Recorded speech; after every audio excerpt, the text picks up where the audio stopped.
Philadelphia Imana iratsinda.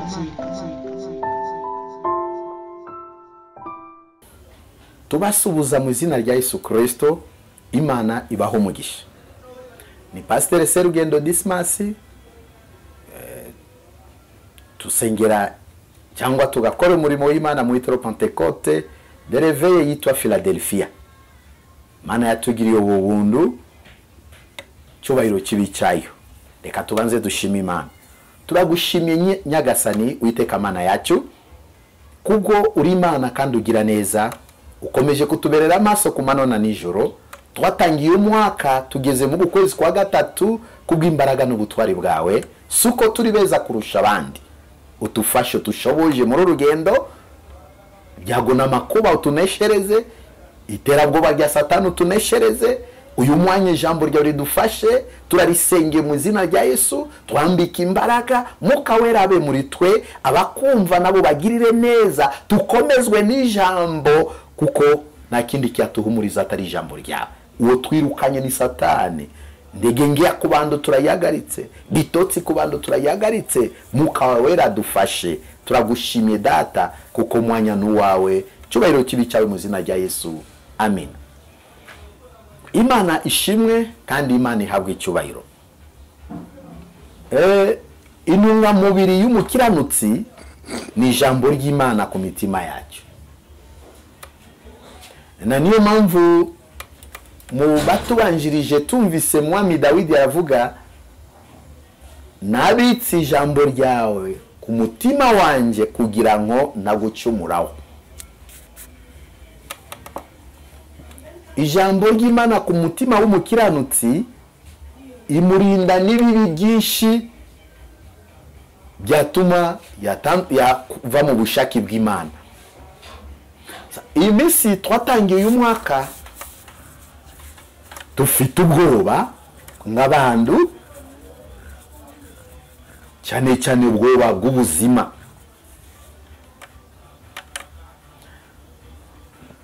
Bw'isi turimo, ushaka usanga ubwoba bwo gutinya icyaha bwaragabanutse ku mitima yacu, ariko dufite ubwoba bw'ubuzima, ubukene, inzara, cyangwa uburwayi ku muntu, ubukode ku muntu, ubushomeri ku muntu. Ibyo tubifitiyemo ubwoba kurusha buryo twatinya Imana. Yesu atushoboje. Ariko nagiye mbona kuva mu batubanjirije inzara yabayeho no mu gihe cya Aburahamu. Inzara yabayeho ku bantu b'Imana. Dawidi yarashonje muri Egiputa, ntago baryaga nk'uko bifuza, kuko bakoreshaga imirimo y'uburetwa. Nabo bahuye n'ibibazo by'inzara. Mu butayu habayemo inzara, ariko barengewe n'Uwiteka. Mu gihe Dawidi ahunga Sawuli, nawe yahuye n'inzara. Bibiliya itwereka ko yahuye n'inzara. Ajya mu rusengero kubatambye kubafunguza, asanga nabo ku rusengero nta kintu na kimwe bari bafite, teretse wa mugati witwa Eucharistia gusa niyo batambye bamubwiye. Cyari igihe gikomeye mu cyo gihe. Natwe muri bibiye by'inzara, muri bibiye by'imperuka, Yesu yarabituteguje ko mu bibiye by'imperuka mu bimenyetso muzabona byavuzwe mu inzara irimo. Niki cyatufasha muri bibiye? Buriya kera tukiri abana, ababyeyi cyane cyane abamama bagendaga bamenya ibiye turimo, ikirere, ibiye by'imvura, bakatwambika imyenda yo kutahura n'ubukonje. Kigiye kizuba batwambika tushati simple, kuko bavuga ko ni igihe cy'ubushuhe, kandi twakuze neza tutarwaranye uburwayi bw'iminsi, bronchite n'ibiki. Sasa natwe abakiranutsi muri biye turimo tugomba kugira ubundi ubwenge bwo kumenya ibihe turimo, kandi ibi bihe byavuzwe na Yesu Kristo ko bizabamo ibihe biruhije. Niki twakora muri ibi bihe?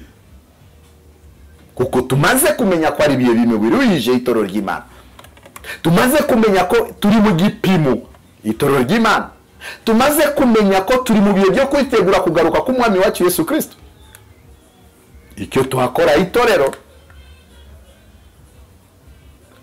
ni ugukiranukira Imana. Yemwe abakristo mutashaka gusoma ijambo ry'Imana, abakristo batashaka kutunga Bibiliya, nawe ni indege ngeya. Muri bihe tugomba gukomezwa n'ijambo ry'umwami Yesu Kristo rikaba mu mitima yacu.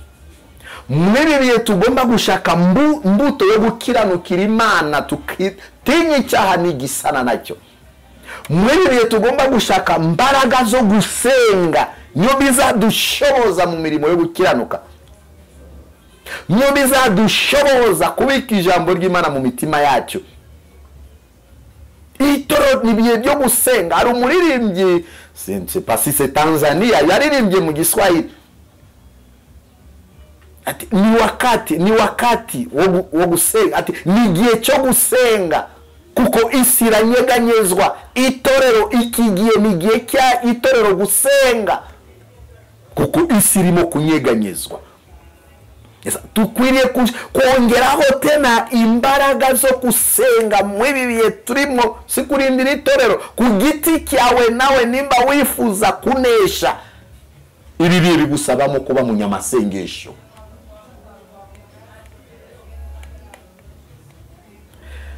Gusenga nasanze naho abantu bamaze kubishiramo nk'akamenyero. Masengesho byabaye ng'indirimbo. Ugiye gusenga ni ngombwa isi yose imenye ko azasenga. Ni ibanga ryacu n'Imana. Mumenye ko mwanzi arwanya n'amasengesho, azibanga ry'amasengesho Satani.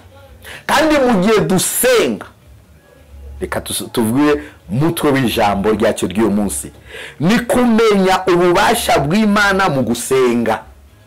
Menya ububasha bw'Imana mu gusenga mu Kristo. Menya ububasha bw'Imana mu gusenga. Iyo ni mutwe w'ijambo ryacu. Numara kumenya ububasha bw'Imana mu bihe byawe byo gusenga, ukamenya ko Imana nsenga ni Imana nkuru. Imana nsenga ifite ububasha. Imana nsenga ishobora byose. Imana nsenga ifite byose. Imana nsenga ihindura amateka y'umuntu. Uzasenga ukiranutse, uzasenga ufite kwizera, uzasenga utuje. Kandi ibibazo byose turimo kuhura nabyo muri bibiye, navuze ko ibibazo byose turimo kuhura nabyo muri bibiye byaravuzwe na Yesu. Sasa ninde wabidufashamo? Ni Imana yonyine. Tukiye mu nzira yo gukiranuka no gusenga, reka tusome ijambo ry'Imana tumenyereye. Abaefeso 3:20. Ibasha gukora ibiruta cyane ibyo dusaba ndetse n'ibyo tuyibwira byose, nguko imbaraga zayo zidukoreramo. Ibasha gukora, iyo Mana tusenga, ibasha gukora ibiruta cyane ibyo dusaba. Niba umaze kumenya ububasha bw'Imana, ukamenya ko uyu Efeso atwandikiye hano, ibasha gukora ibiruta cyane ibyo dusaba, twakwizera ko hari masengesho twasenga Imana irakora imirimo. Ibasha gukora biruta cyane ibyo dusaba. Irakiza sida, irakiza cancer, irakiza diabete, irakiza urupfu, irakiza igicuri, irakiza mbaraga zose z'umwijima. Iyo Mana tusenga iri hejuru y'amajuru.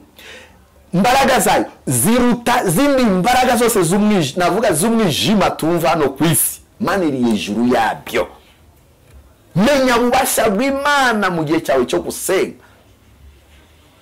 kandi nimukapfe gusenga mutabanze kusaba Imana kwezwa kuko Bibiliya iratubwira masengesho y'umunyabyaha ni kizira, ariko masengesho y'umukiranutsi irumvikana mbere y'Imana. Ibiye tushaka imbaraga z'amasengesho muri twe, kandi tumenye ububasha bw'Imana mu bihe byo gusenga, ko Imana irahindura mu bihe byo gusenga, ko byari binaniye Imana irabikora mu bihe byo gusenga. Masengesho yo kwiriza ubusa no gusenga, bene data, itoro ndago tukuriye kwibagirwa ibyo bihe.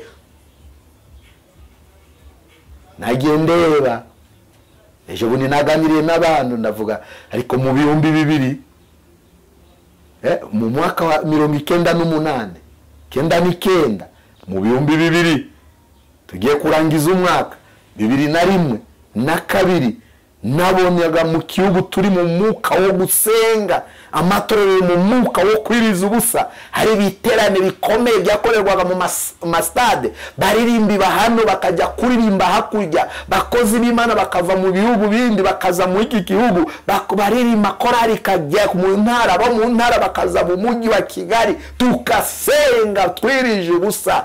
Byatubyazaga umusaruro mu byo bihe. Ariko ibihe benshi barashurijwe, bamwe bayoboraga masengesho bamaze kubivamo. Ariko mureke tugarukire te n'ibindi byo mbaraga zo gusenga mu itorero, mbaraga zo gusenga abakozi b'Imana. Abakobwa muzanesha kubwo imbaraga zo gusenga, urubyiruko muzanesha biragerageza imbaraga zo gusenga. Yemwe ababyeyi muhaguruke musenge, musengere igihugu, musengere itorero ry'Imana, musengere imiryango yanyu. Mbaraga zo gusenga ihindura ibyari byananiranye, kuko Imana yacu ibasha gukora ibiruta cyane ibyo tuyisaba ndetse n'ibyo tuyibwira byose. Ibyo tuyibwira ko mbese ubu turimo kureba ko tugiye gupfa, oya, ibyo tuyibwira byose Imana irabihindura ikatanga umucyo aho umucyo wari ubuze. Imana irahindura kirere ikagusha imvura kandi twari twayibuze. Imana irahindura katanga umusaruro ku bahinzi kandi twari twabuze umusaruro. Kubw'imbaraga z'amasengesho ibasha gukora ibiruta cyane ibyo dusaba ndetse n'ibyo twibwira byose Imana irabihindura. Mu gihe itorero yagaze rigasenga, mu gihe abakozi b'Imana bahuye bagasenga, mu gihe dusenze Imana ikora mirimo n'ibitangaza. Ariko navuze ko dusenza amasengesho yo kwezwa, ibyo bikomeza abakiranutsi bikatuma Imana yumva gusenga kwacyo. Nguko imbaraga zayo zidukoreramo, ikora buryo imbaraga z'Imana zidukoreramo. Naho Imana ikora bitangaza, abarwayi bagasengerwa bagakira, abadayimoni tukabirukana bakagenda, kubw'imbaraga zo kwiriza ubusa no gusenga. Bitusabamo gusobanukirwa inyungu, kuko numva abantu reka dusenge vuba tuyigendere. Banza utuze urebe mibanire yanje n'Imana imeze ate mbere yo kujya mu cyumba, mbere yo kujya mu itorero umunsi wo gusenga. Banza wisuzume. Nasanze natwe muri iyi minsi tufite kamere yo kwihana icyaha, ni ngombwa babanze baturondore. Ariko yo si yo mucyo w'itorero, twatakaje kinyabufurari.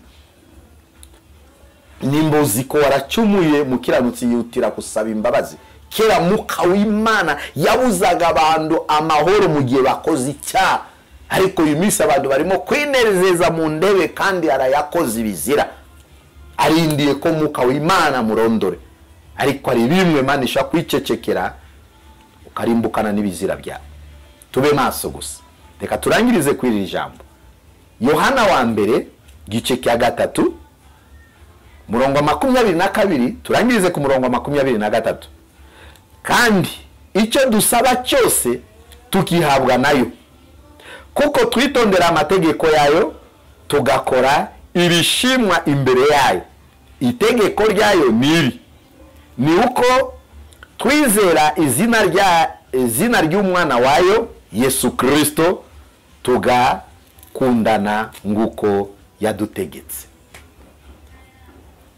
Ibyo tusaba, ibyo byifuzo wandika.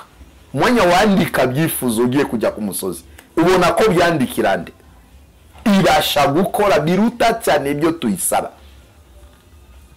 Mwanya ujya ku rusengero ibyifuzo ubona ko ninde ugiye kubwira ibyifuzo byawe. Bantu basigaye bajya mbere y'Imana barakazwe nuko Imana itavuganye nawe, bakarakazwa nuko batabahanuriye. Ariko Imana ntabwo ivuga buri munsi. Ni twebwe tugomba kunezeza mutima w'Imana mu materaniro yacu. Niwo ugomba kunezeza mutima w'Imana mu gukiranuka kwawe. Niyo Mana nayo imanura bwiza bwayo ikagira umugisha ituha iciye mu buhanuzi cyangwa mu ijambo ryawe cyangwa mu ijambo ryayo cyangwa mu nzozi. Ariko tutashaka kwihanibya Imana izabasha kuvugana natwe gute? Tumve sasa Yohana nguko yatwandikiye. Kandi icyo dusaba cyose tukihabwa nayo. Icyo usaba cyose menye ko Imana niyo igomba kumva. Ntabwo ari pasiteri twebwe, ntabwo ari umuhanuzi. Icyo dusaba cyose tukihabwa nayo. Senga wizeye, menye ko byifuzo mfite, menya ko mu burwayi mfite, menya ko mu buzima butubabaje, Mana niyo tuhabwa nayo. Kuko twitondera iki? Amategeko yayo. Ntabwo wahabwa n'Imana utitondera amategeko yayo. Mureke kwibesha no gucira urubanza abakozi b'Imana. Witondeye amategeko y'Imana, twagusabira mu kwizera kwawe Mana yakora igitangaza. Ariko mu gihe utashaka gukiranukira Imana witondeye amategeko yayo, masengesho yawe izaba ikizira mbere y'Imana. Mukomere tuhindure buryo bw'imisengerere yacu. Tugakora ibishimwa imbere yayo. Iyi misi usanga gukora ibishimwa imbere y'Imana twacitse intege. Umuntu asigaye yanga mugenzi we, kandi basigaye bahora tuguciri abandi imanza. Ntago tukwiye gucirana imanza. Mirimo yacu ni ugukomezanya, mirimo yacu ni ukuhugurana, mirimo yacu ni ukugirirana inama. Iyi misi urebe inama urimo kugirira abagenzi bawe mu murimo w'Imana. Mu misi urebe inyigisho urimo kwigisha abuyobora mu murimo w'Imana, kuko tuzabibazwa nabyo.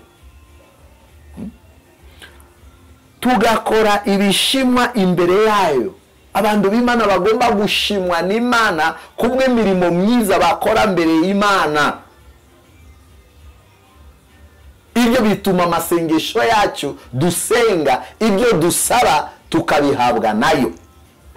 Murongo wa nyuma na niyo turangirizaho. Iratubwira iki? Itegeko ryayo niri. Nta muntu ugendana n'Imana utagendera munsi w'amategeko yayo. Hari amategeko igenga igihugu. Nimba tushaka kuba mu gihugu tugomba kuba ayo mategeko y'igihugu. Amategeko igenga ikigo. Nimba ushaka kwiga mu icyo kigo ugomba kumvira amabwiriza n'amategeko yayo. Nimba ushaka kuba mu shirahamwe runaka ugomba kugendera munsi y'amategeko y'iryo shirahamwe. N'ubuzima mibanire yacu n'Imana tugomba kwiga kubora iki? Kubaha amategeko yayo nguko biri. Nukabone ko tugendana n'Imana nguko twishakiye. Ndi runaka mu murimo w'Imana, ndakomeye mu murimo w'Imana, maze giye mu murimo w'Imana. Unezezwa nayo mu gihe witondera amategeko yayo, ugakora ibishimwa mbere yayo. Twige kugendana n'Imana mu mategeko yayo. Nuko twizera izina ry'umwana wayo Yesu Kristo. Mundu usenga akwiriye no kubika itegeko ry'Imana rivuga kwizera umwana wayo Yesu Kristo. Kuko Yesu yasize atubwiye cyangwa abwira intumwa, icyo muzasaba data cyose mu izina ryanjye, mwebwe mwizeye gusa ko mwakoze iki? Mwahawe. Muzirukana abadayimoni mu izina ryanjye, muzasengera abarwayi mu izina ryanjye bakire, muzarya nzoka na scorpion, muzakandagira nzoka na scorpion, nta kintu kizabatwara. Muzarya n'ibintu byanduye, nta kintu kizabatwara. Ariko bidusabamo kwizera izina ry'uwo mwami wacu Yesu Kristo, tugakundana nguko yadutegetse. Kukundana nguko Kristo yadutegetse. iminsi urimo kureba hagati yawe n'abagenzi bawe urukundo ruracyahari mu murimo w'Imana ko turimo kuryana twenyine muri korari harimo urukundo mu miryango yacu turacyafitemo urukundo kuko ijambo ry'Imana rivuga dukakundana nguko yadutegetse yatusigiye itegeko rikomeye ati nimukundane nguko nabakunze kandi nimungunda muzitondera amategeko yanjye. Yesu atushoboje mu bibiye turimo kugenda tugabanukirwa mu mategeko y'Imana, turimo kugenda tuva mu bushake bw'Imana, turimo kugenda twitwa abakristo ariko Mana katurebe kabona ko tutari wo, tugasenga ijuru y'ibibi, tugasenga tutababaririye abandi, tugasenga tutakiranutse, ariko tumenye ko ibasha gukora ibiruta ibyo tuyisaba kandi ibyo dusaba byose tubihabwa nayo. Ndugira ubwoba muri ibi urimo burwayi ufite, Yesu niwe muganga. Bibazo urimo kuhura nabyo imbari inzara, Yesu niwe mugati. Sinuko ijambo ry'Imana ritubwira inyota, Yesu niwe amazi isoko rimara inyota. Tugiye gusenga Imana tukomeze tukora iki? Tumenye ububasha bw'Imana mu bihe byo gusenga, tucahe ubwoba, tucahe gushidikanya, twizere Yesu Kristo kuko ari we gisubizo gikomeye, kuko ari we izina rikomeye twohereza mu gusenga. Ndakwirukanye Satani mu izina rya Yesu. Wewe waburwayi we ndakwirukanye, wewe wamudayimoni ndakwirukanye, kandi iryo zina rikora imirimo n'ibitangaza mu gihe cyo gusenga. Turagushimiye Mana nguru, tunejejwe nawe kuko uri data, warakoze kuko watwigishije gusenga ukatuzuza umuka wawe wera mu itoro Pentecote. Ariko iyi minsi ubona ko twaracogoye, turasenga tutizera, turasenga tutihana ibyaha. Tubabarire tene itorero Pentecote, misengerere yacu mu iminsi tweze kuko ibaye ng'umuhango.